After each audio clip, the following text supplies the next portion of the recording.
And ఈ టెస్ట్కి entire team selection ఒకసారి అనాలిసిస్ చేద్దాం సార్. ఎంటైర్ అంటే ఈచ్ అండ్ ఎవ్రీ ప్లేయర్ కూడా. సో ఫస్ట్ మనం starting with Shubman Gill already మీరు చెప్పారు. And next Rishabh Pant sir. Rishabh Pant గురించి తన పర్ఫార్మెన్స్ ఎలా ఉండొచ్చు? రిషబ్ పంత్ టెస్ట్ మ్యాచ్ల్లో హీఈస్ అవర్ బెస్ట్ ప్లేయర్. ఇప్పుడు ఉన్న ఈ టూర్కి వెళ్తున్న ప్లేయర్స్లో టెస్ట్ యావరేజ్ అతనిదే బెస్ట్ ఉంది, 41 ఉంది. మిగతా అందరు యావరేజ్ 30s ఉంది. సో రిషబ్ పంత్ టెస్ట్ మ్యాచ్ల విషయంలో అతని వైట్ బాల్ క్రికెట్లో అంటే వన్ డేస్ కానీ T20s కానీ అందరికి అనుమానాలు ఉంటాయి, కానీ టెస్ట్ మ్యాచ్లో is one of our best players, దాంట్లో ఎలాంటి సందేహం లేదు. సో అతను చాలా కీ మెంబర్. ఇటీవల ఇంగ్లాండ్లో కూడా గతంలో రన్స్ చేశాడు, సెంచరీలు చేశాడు. సో ఇంగ్లాండ్లో బాగా ఆడిన అనుభవం, ఇంగ్లాండ్లో ఆడిన అనుభవంలో బాగా ఆడిన అనుభవం రెండు ఉన్నాయి అతను.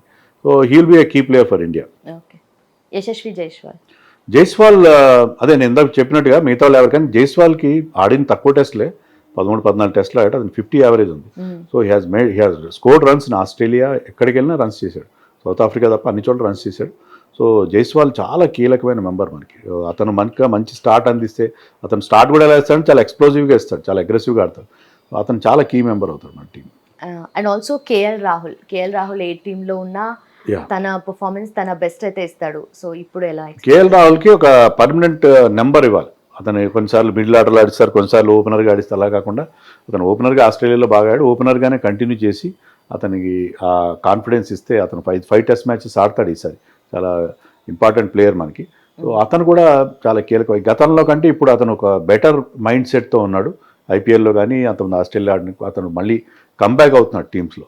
సో అతని నుంచి కూడా చాలా ఎక్స్పెక్టేషన్స్ ఉన్నాయి మనకి. Okay. And Sai Sudarshan is a very good talent. అతను ఫస్ట్ క్లాస్ రికార్డ్ పెద్ద గొప్పగా ఏం లేదు, కానీ అతను technically very sound player, left hander. So అతను నెంబర్ 3లో ఆడితే ఏంటంటే మనకి ఆ లెఫ్ట్ రైట్ కాంబినేషన్ వస్తుంది. అతను డెఫినెట్గా క్లిక్ అవుతాడు, ఎందుకంటే ఇంగ్లాండ్ కౌంటీలో కూడా ఆడి ఒక 6-7 సెంచరీలు చేసిన ఎక్స్పీరియన్స్ ఉంది అతను. సో అక్కడ కండిషన్స్ బాగా తెలుసు కాబట్టి అతని మీద చాలా హై ఎక్స్పెక్టేషన్స్ ఉన్నాయి మనకి. ఓకే. అండ్ రవీంద్ర జడేజా ఇంగ్లాండ్లో కూడా బాగా పర్ఫామ్ చేశాడు, అది విత్ ద బ్యాట్ అండ్ బాల్తో కూడా అతను. ఎందుకంటే ఇప్పుడు అశ్విన్ కూడా లేడు కాబట్టి అతను ఓన్లీ స్పిన్నర్గా ఉంటాడు. అతను నుంచి చాలా ఈ టీంలో చాలా మోస్ట్ ఎక్స్పీరియన్స్ ప్లేయర్ అతనే. సో అతను ఒక సీనియర్ ప్రోగా అతని నుంచి ఒక ఇంపార్టెంట్ కంట్రిబ్యూషన్ ఎక్స్పెక్ట్ చేస్తారు ఈ టీం. వాషింగ్టన్ సుందర్ బ్యాకప్గానే ఉంటాడు జడేజాకి, అతనికి రెగ్యులర్. కానీ Washington Sundar as a pure batsmen కూడా మీరు ఆడించుకోవచ్చు. ఆ పాసిబిలిటీ కూడా గౌతమ్ గంభీర్ ప్రయత్నం చేస్తాడు. అతన్ని ఈ can be a very good top order batsmen. మనం సాయి సుదర్శన్ కనుక సరిగ్గా ఆడకపోతే వాషింగ్టన్ ఒక నెంబర్ 3గా కూడా ఆడించుకోవచ్చు. అతను కేవలం అతని బ్యాటింగ్ కోసం అతన్ని టీంలో ఆడించుకునే అవకాశం ఉంటుంది. ఓకే. సిరాజ్కి ఇంగ్లాండ్ కండిషన్స్ సూట్ అవుతాయి అనుకో. గతంలో కూడా మనం లార్డ్స్ టెస్ట్ గెలిచినప్పుడు అతను బాగా పర్ఫామ్ చేశాడు ఇంగ్లాండ్లో. Has done well, is good swing bowler. So Siraj ఇప్పుడు ఐపీఎల్లో మళ్ళీ ఫామ్లోకి వచ్చాడు. ఆస్ట్రేలియాలో బాగా బౌలింగ్ చేయనప్పటికీ ఫామ్లోకి వచ్చాడు కాబట్టి మంచి రిధంలో కనిపిస్తున్నాడు. అతని పేస్ కూడా పెరిగింది రీసెంట్ ఐపీఎల్ పర్ఫార్మెన్స్లో. ఈజ్ డన్ వెల్ కాబట్టి సిరాజ్ చాలా ముఖ్యమైన బౌలర్ అవుతాడు మనకి ఈ సిరీస్లో. ఓకే. ప్రసిద్ధ్ కృష్ణ గతంలో ఇప్పుడు టెస్టులు బాగా ఆడలేదు, వేరే ఆ రకంగా అన్ని రకాలు బాగా ఆడుతున్నా. ఐపీఎల్లో ఈసారి అతను అద్భుతంగా పర్ఫామ్ చేశాడు. But I think Prasidh Krishna నుంచి కూడా మనం ఎక్స్పెక్టేషన్స్ పెట్టుకోవచ్చు. But I think Prasidh Krishna కంటే కూడా ఒకవేళ 4th ఫాస్ట్ బౌలర్గా మనం అనుకుంటే I would prefer Harshdeep Singh. ఎందుకంటే హర్షదీప్ సింగ్ ఇది లెఫ్ట్ ఆర్మ్ పేసర్. మనం ఫాస్ట్ బౌలర్స్ అందరూ కూడా రైట్ ఆర్మర్స్ కాకుండా హర్షదీప్ ఆడిస్తే బాగుంటుందని నేను ఎక్స్పెక్ట్ చేస్తాను. ఓకే.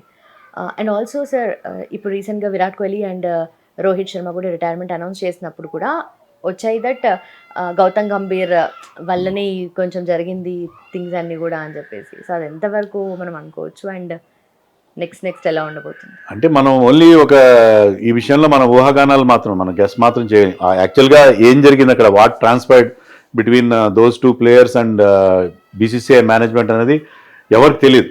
వాళ్ళంతా వాళ్ళు రిటైర్ అయ్యారా లేకపోతే వాళ్ళని బలవంతంగా రిటైర్ చేశారనే ప్రశ్న మనకి ఎప్పుడు వెనాడుతూనే ఉంటుంది, అన్లెస్ వాళ్ళంతా వాళ్ళు ఓపెన్గా చెప్తే తప్ప. బట్ ఏదో జరిగిందో అన్న ఫీలింగ్ అయితే ఉంది ఫ్యాన్స్లో, ఆ బిట్టర్నెస్ అయితే ఉంది. గౌతమ్ గంభీర్ని ఒక విలన్గా చూస్తున్నారు. గౌతమ్ గంభీర్ వల్లనే శుభ్మన్ గిల్ని క్యాప్టెన్ చేశారు. గౌతమ్ గంభీర్ వల్లనే శ్రేయస్ అయ్యర్ లాంటి ప్లేయర్ కూడా. శ్రేయస్ అయ్యర్ ఐపీఎల్లో చాలా బాగా ఆడతాడు, ఇందాక కూడా మనం అనుకున్నాం మంచి క్యాప్టెన్సీ చేస్తున్నాను. అతని టీంలో తీసుకోపోవడానికి కూడా గౌతమ్ గంభీర్కి అతను పడదు కాబట్టి సో గంభీర్ని ఒక విలన్గా చూస్తున్నారు ఇప్పుడు. But Gambhir is not a very popular man with the fans. కానీ మనం చూసాం కదా ఆస్ట్రేలియా టూర్లో మన టీం ఘోరంగా ఫెయిల్ అయినప్పుడు అంతమంది న్యూజిలాండ్తో హోమ్లో ఓడిపోయినప్పుడు కూడా గంభీర్ని అలాగే చూశారు. ఓకే. బట్ అదే గంభీర్ కోచ్గా ఉన్న టీం మనం ఛాంపియన్స్ ట్రోఫీ గెలిచాం. సో గంభీర్ మళ్ళీ మనకు అలాంటి రిజల్ట్ ఇస్తాడు అని చెప్పి మనం ఎక్స్పెక్ట్ చేయొచ్చు. కొత్త టీంతో గంభీర్ వాళ్ళే బహుశా అతని రోల్ ఉందో లేదో మనకు తెలియదు.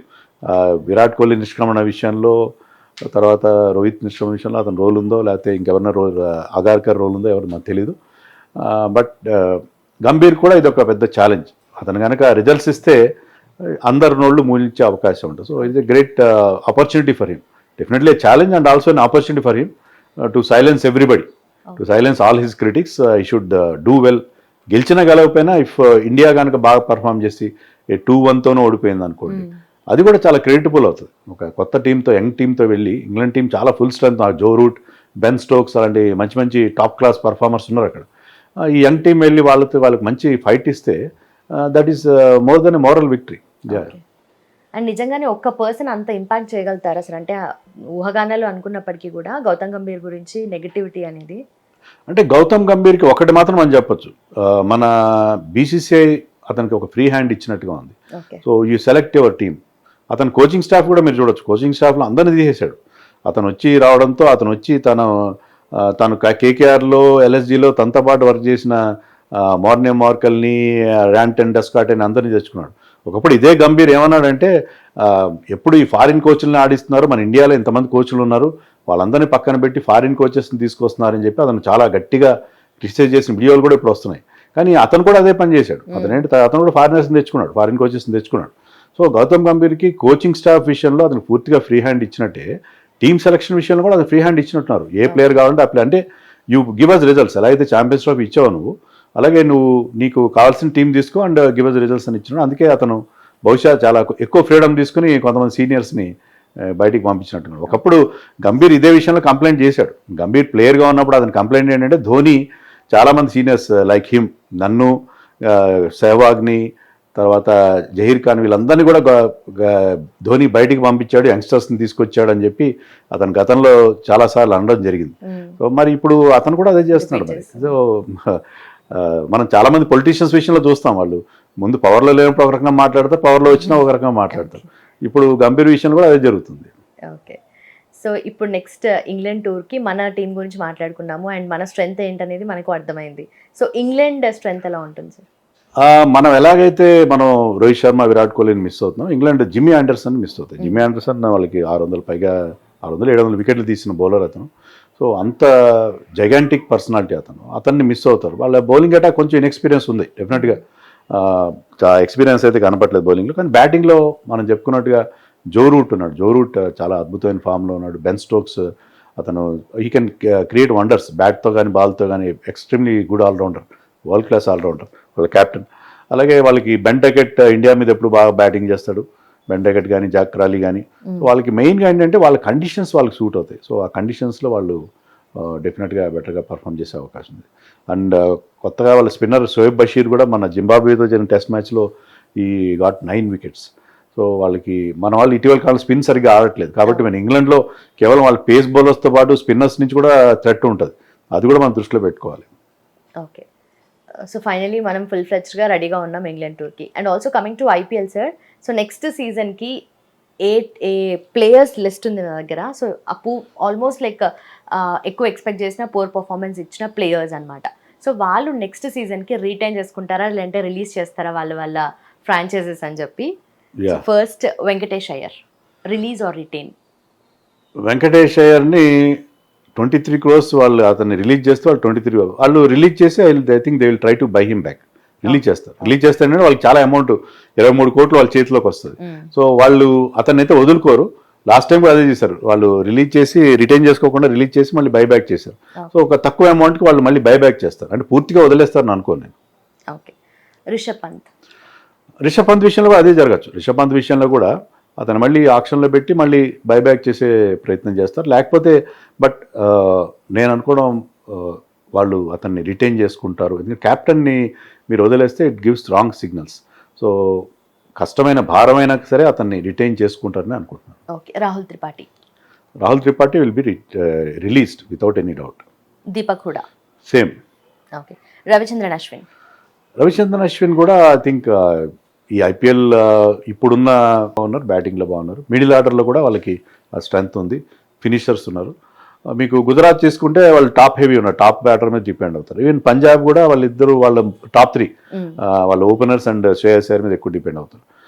బౌలింగ్లో కూడా ఒకరిద్దరు వీక్ బౌలర్స్ ఉన్నారు వాళ్ళు. సో ఆ రకంగా తీసుకుంటే Mumbai and RCB are more stronger than other teams అని నాకు అనిపిస్తుంది. So most probably RCB versus Mumbai ఉండబోతుంది. అది మనం చెప్పలేము, ఎందుకంటే ముంబై లాస్ట్ మ్యాచ్ ఆడిన తీరు చూస్తుంటే అది చెప్పలేం. కానీ బట్ ఆ 2 టీమ్స్ అంటే ఆన్ పేపర్ అట్లీస్ట్ ఆ 2 టీమ్స్ స్ట్రాంగ్గా కనిపిస్తున్నాయి compare to the other 2 teams. Okay, perfect sir. Thank you so much for your time sir. Thanks again.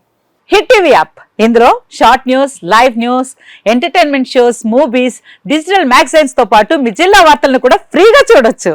ఇంకెందుకు ఆలస్యం, వెంటనే హిట్ టీవీ యాప్ ని డౌన్లోడ్ చేసుకుని ఫ్రీగా ఎంటర్టైన్మెంట్ పొందండి. Hit TV app. Hit TV app. Please download Hit TV app. Hit TV యాప్ని ఫ్రీగా download చేసుకొని ఎంజాయ్ చేయండి. మీకు నచ్చిన ఎంటర్టైన్మెంట్ కోసం హిట్ టీవీ యాప్ ని ఫ్రీగా డౌన్లోడ్ చేసుకుని ఎంజాయ్ చేయండి. హిట్ టీవీ యాప్ని డౌన్లోడ్ చేసుకుని ఆస్వాదించండి, ఆశీర్వదించండి. ఇంతమంది సెలబ్రిటీలు హిట్ టీవీ యాప్ ని డౌన్లోడ్ చేసుకోండి అని చెప్తున్నారంటే ఎంత మంచి యాప్ ఆలోచించండి. అమెరికా అమెరికాలో చదవాలనుకునే వాళ్ళకి విశ్వసనీయమైన పేరు మన శౌర్య consultancy. UK Law 1 Year Masters.